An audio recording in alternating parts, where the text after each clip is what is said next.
2023 Ironman 70.3 Augusta. This is the 2023 edition. Now we're going to go over some quick facts in the athlete guide here. Then we are going to nail down some race day specifics. So if you do want to skip ahead the video, please do that right now. If you do like these videos, please like, subscribe, share. Also, if you are interested in coaching services, please reach out and I'm happy to talk to you about that as well. So without further ado, let's dive into this athlete guide here. Make sure you read this on your own to kind of dive in a little bit more here. I'm doing a general overview for you. This is our event schedule. Friday, September 22nd, we have athlete check-in available 2 to 7, and this is pretty much all at the same spot leading up to the race at the convention center there. Athlete briefings are at 3 and 5 p.m. Saturday, September 23rd. Last day for athlete check-in, which is 9 to 4. We also have mandatory bike check-in 10 to 5, where you will get your um, timing chip. Make sure that you do pick that up. Also, realize that that is at a different location than the convention center. Athlete briefings 11, 1, and 3, all at the convention center. Sunday, September 24th. Transition opens 4:30, closes at 6:30 with the shuttle bus services running from 5 to 6:30 up to the swim start. Pro men start at 7, women 7:07, and then the age group rolling start happens at 7:15. Then the athlete post-race food happens starting at 9:30 to 5:45. Morning clothes bag pickup 2 to 5:45. Bike and gear checkout same times. And then the awards ceremonies, if you do podium or get a roll down slot to the 70.3 Worlds, will happen at 4:30 with the awards, with the slot allocation happening 15 minutes thereafter. Page number 5, athlete check-in, when, where, what to bring, all listed here. Photo ID, passport, active.com, QR code over there. You will receive your race bib, bike helmet sticker, swim cap, bike check-out ticket, wristband, and your morning clothes bag.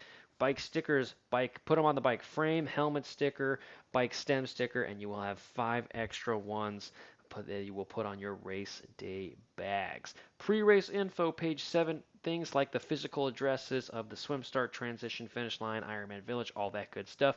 Personal safety at this one, there is no pre-event open water swimming. Make sure that you do check out some pools that are nearby. If you do want to swim before this event, you will not be allowed to do it leading up to this event. Just a heads up. Mandatory bike and gear check-in. You will pick up your timing chip at the bike check-in area from 10 to 5 p.m.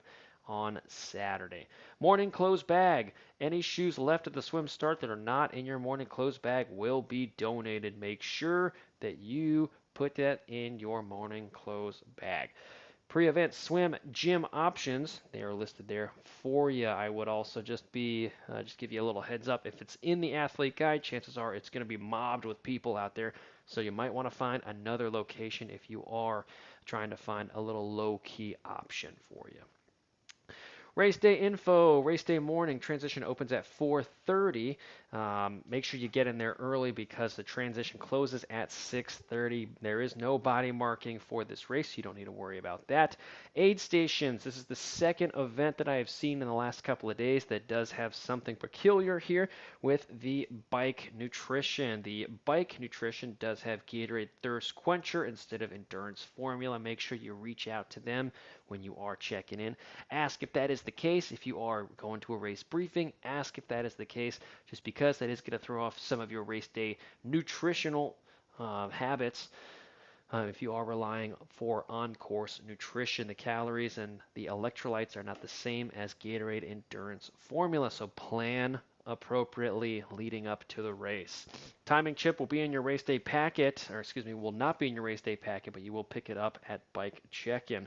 Make sure you check out the Ironman Tracker app if you are a spectator. On the next page, it does list on the bike course that you will have the endurance formula. So again, this is just a little bit confusing. Make sure you ask and see what happens when you do check in for that Gatorade endurance formula. If not, you're going to have to supplement a little bit extra with your electrolytes, but not the end of the world. Race day info, things like swim, bike, and run time cutoffs are listed here. Also, it breaks down the wetsuit optional race category for you if you do elect to wear the wetsuit. When it is not wetsuit legal, you will start in the back of the pack. So you will have to wait a little bit longer to start, and you will also have to abide by the same time cutoffs as other people. So on the bike, you have to be in certain areas at certain times, and if you are not able to make that, they will tell you that you are done for the day. So keep that in mind when you are weighing the pros and cons of wearing a wetsuit if it is not wetsuit legal. Parking and shuttle information listed on page 12 for you. Relay info on page 13. Post-race info located on page 14. Then the next big qualifying one is on page 16 here. Again, the award ceremony is going to start at 4:30 with the slot allocations happening 15 minutes thereafter at 4:45. Just show up early if you're close. That is pretty much the best advice you are going to get. So now let's dive into the nitty-gritty race details. Remember, this is our transition area out on race morning. The shuttles are going to take you up to the swim start, which is located right up here. This is going to be a faster swim for sure. A couple of quick areas that you are going to take note of for sure are this corral system, this gate system that you have to swim in between. Make sure you do check the course maps and be sure that there is that second buoy right here that you do have to swim through. If that's not there, then you might be able to swim a little bit wider on race day, opening up some possibilities for you there. Now, the next big thing here is you do have the ability to do a straight shot right here, but I am pretty sure they're going to have people pushing you further in on this course right here. Things like kayakers, paddleboarders, that kind of stuff. Also, another big, not an issue, but something to take note of and make sure you do look at the event maps when you get there on the race venue is what is happening in this corner right here. My guess is they have missed a second buoy placement on the map. Not a big deal, but again, you just want to be mindful of that. If I was a guessing person, then chances are there's probably going to be another one right here on the map at the event venue, but if not, then definitely use that to your advantage on race day. This is going to be a little faster swim. So the first part of our race right through here is going to be bottlenecked pretty good. All right. People are going to be going fast. The best thing you can do is hold on and let people kind of do the work for you. When you get to this bridge right here, you swim underneath it. That's going to be the point in time when you start to find some cleaner water out on this race course. Okay. Just hang on there, be ready to go from the gun. You might have a little shock to your system. The water might be a little cooler than you're used to. If it is just barely not wetsuit legal, there will still be a little bit of a chill to the water. So for those first couple of strokes, be ready to feel that cold water, and it shouldn't be a super shock for you. Okay. First big straightaway right through here. This is going to be our establishment point in the race. After we get past that first bridge, you are going to try to find some legs on this course. Let them pull you along. That is the best advice I can give you here. Leapfrog the groups as best as possible, but swim within your abilities here. After you get past this point here, these next couple of buoys are critical here. These buoys are going to be the ones that set you up for a best swim or one that is going to be a little bit rough for you.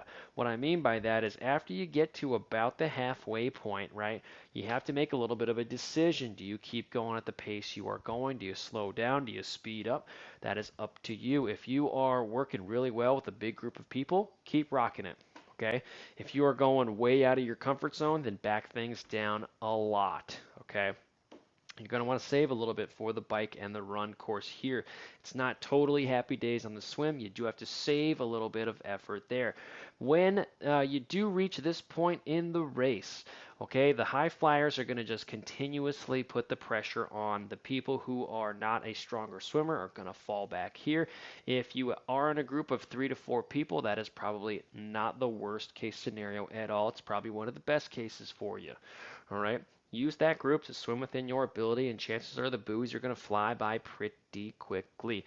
Most athletes aren't going to be able to make super huge gains on others in this swim anyways, so your big thing is to obviously swim with a little bit of effort, right? But swim within your means here. At this course, it's very easy for athletes to go out way too hard, so just be very, very careful there. Okay. Um, Also, at a course like this, because they go out way too hard, this has a bit of a unique effect on athletes. They will continuously going hard, and they will realize they've gone too hard, probably about right here. Okay, this last turn buoy right through here, it is going to be a little bit busy. People are going to start to come together, and this last 200 meters is going to be a little bit packed, a little bit more than you want it to be. Again, don't worry, don't panic. It is what it is. Just get through this point right here. Now, these are the swim course rules on page 19. You can read the wetsuit guidelines and wetsuit rules here. This is our bike course. This is a one loop bike course. You're going to hop out of the water and off you go. So this, let me get out of here for you. This is our bike course. We do have a couple of interesting things to show you. First off, at the little out and back section right through here on our map, there is a little block right there. And what you're going to do is you're going to go through and zoom in for you. What you're going to do is you're going to go around this little boat ramp area right here. You might have just seen it right here. There are a couple of grates that look like this back here. These are tire killers, so just be careful when you are in this section. Keep an eye out for these. This is going to be a pretty busy area anyways. Watch your speed going in here. There probably will be a couple of people that do go down at this point in the race, and watch out for these grates and watch out for other people. Keep on your P's and Q's all the way through this point in time, even though it is later in the race. Okay, so that is a quick little announcement for you on the course right there. So the next thing that we got to talk about is our power plan, and what we're going to do is get rid of the speed so it is a little bit clearer to see. So on this course right here, this is an athlete. This athlete's FTP is a model athlete. Their FTP is modeled at 250, right? So our FTP line is pretty much right here, okay? So you can see that there are going to be a lot of points on this race where you do approach your FTP. But notice that it's not an all-out section. This is the point that you should be able to hold for a good while here, all right? What athletes often get mistaken on a course like this is they take that as an opportunity to really just floor it, really go all out. Instead of that line I just drew, they'll be up here, all right? Thinking that they are going to set the world on fire, and in reality what they do is set themselves up for disaster. So for these first couple of miles out on our bike course, right, we just want to establish ourselves. And I know that is a flat little plateau here. If you want to take it and do something like that, be my guest, right? That is something that I would do, maybe a little bit shallower, right? We set ourselves up this way, and then we plateau out. We get our legs ready to rock and roll before we approach the first major hill of the day. That is probably a better case scenario for most people out here, okay? After we get past that, we have our first big hill on course, and I am going to be switching back and forth here. The major hills that we do have on course, we are looking at about a 6% hill. That's the max gradient that is listed out here. And on this first big one right here, we're going to zoom in so you can get the full effect for these next couple of hills. That was a terrible zoom, but you get the idea. So these first two are probably the most impactful, right? This first little hill here, again, you should be going hard, but you should be still controlled. This isn't a long hill, 8.1 to about 8.6, so we have about a half a mile hill here.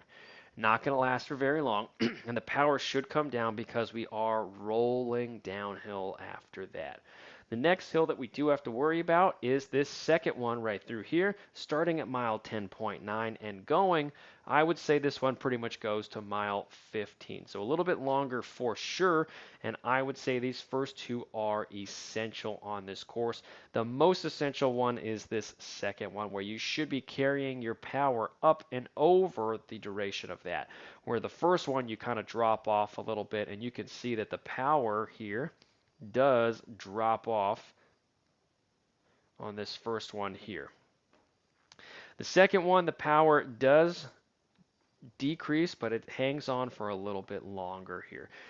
These first two hills are going to not make or break your race, but they are going to set you up for success in terms of the overall placing and overall time for sure. That third hill over here, again, that's the wrong tool. Again, you are going to have more power right through here, right? And this is probably one of the steeper sections out on course, but afterwards, that elevation does dump you down for sure. And so these hills that I'm getting at, right, they're not lasting very long. And so the people that can maintain the power on the pedals all the way until that downhill goes are the ones that are going to be successful. Very common for athletes to go up these hills and then just totally come off the power or the pace when you get to the top. And you don't want to do that. That's exactly what you want to avoid. Carry your speed, carry your power over here, and you'll be amazed at how many athletes that you do blow by. Also, you'll be amazed at how much easier these hills become if you do that. All right. Next hill, this fourth big hill here, again, we do have an up of power, but it doesn't last for very long. And then after that, there's a unique thing that does happen in this section, and that is the plateau of power. So if we take away this elevation here, you can see it a little bit better, and we are talking about this section right through here. This is probably one of the more consistent hills or bigger hills that we have out on course in terms of overall power.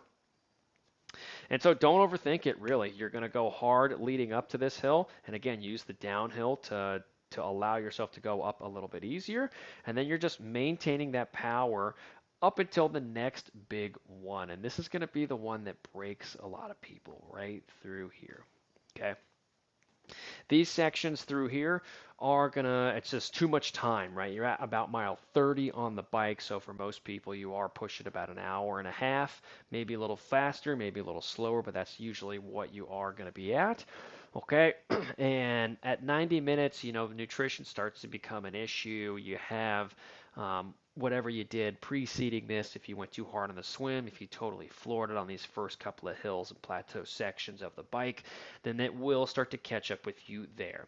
Afterwards, we have a little bit more of a punchier hill going on going on at the fifth hill here. But again, this is a very consistent hill with some higher power mixed into it. But for the most part, it's pretty consistent here. And after you get past this sixth section, power is pretty much maintaining until you get to the end. All right. So with that, let's talk about wind and the effect of it on course. This model has no wind, right? But that's probably not going to be the case on race day. If it is coming from the north, you're going to be battling a headwind all the way back in. Be very careful if that is the case. If it is, right, you're going to have a tailwind pushing you out, and people are going to be flying all the way out.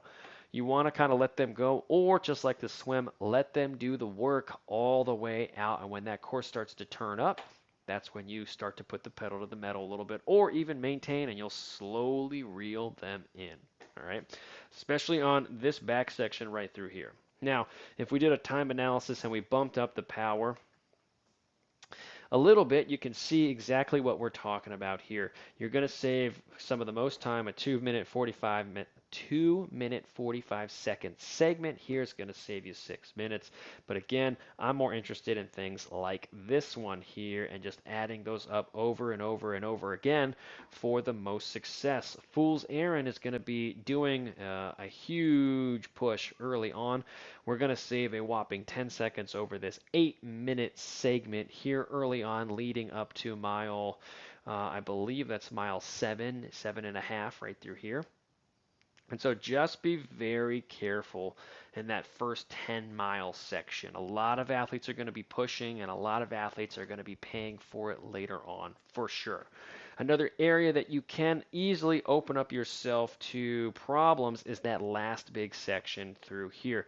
What you want to do here is maintain your power, your cadence, heart rate, all that good stuff, and also your nutrition. A lot of athletes are going to forget the nutrition back through here because of the rolling nature of this course. A lot of athletes are also going to be a little bit scared to kind of take that nutrition in. Do not wait to take that nutrition in on a course like this. Keep putting the nutrition in. There's a lot of twists, a lot of turns out here. It's one of the most active courses that we have, especially at the bottom here, right? So just be aware of what's happening on race day. Watch out for this turn right through here, okay? A little bit tight. It's same with all these other ones mixed in here. So you're going to be on your P's and Q's. You're going to be rolling up, rolling down. Just keep the power on the pedals. The last thing that we are going to talk about on the bike is this little zigzag that we have coming back in. This is an opportunity for athletes to kind of get caught up in craziness here if there is a bit of a crowd here. Very easy for you to kind of open things up. And if we put our tracker right through here, we are very, very late in the race. That's 55.6, I believe, miles there. And then the T2 is right after that. Avoid this. You want to take the corners as best you can. If there's no one around you, feel free to use that half side of the road. Don't cross the yellow line or the imaginary one. And you should be good. If you are, chances are you are going to be doing this with a couple other people around. You're just going to want to make sure that you are holding your line and not doing anything crazy here. A lot of times athletes will bunch up and do some not so smart things when you are zigging and zagging and weaving through these town sections. So always have your head on a swivel here and just try to maintain your speed without shooting up the effort sky high here. And that is our bike, and it's a one-loop bike. Enjoy it. It's a fun one. Bike course rules on page 25. You have the draft zone, which is 12 meters long. Also, you have 25 seconds to pass the person in front of you once you enter that draft zone. Failure to do so will result in a penalty. Additional rules are listed on page 26, like cycling with the bare torso is prohibited. Now, scrolling down to page 31, this is our run course this year. It is a 2-loop run course. So athletes, again, this is a little bit small here, so I'm just going to try to zoom in, and it is going to get a little bit blurry here. So we are going to start out on the transition area. We are going to immediately get out, and it's going to be zigging and zagging very, very quickly. All right? Very quickly. You'll also see that it has purple arrows to designate the second loop to finish marker here.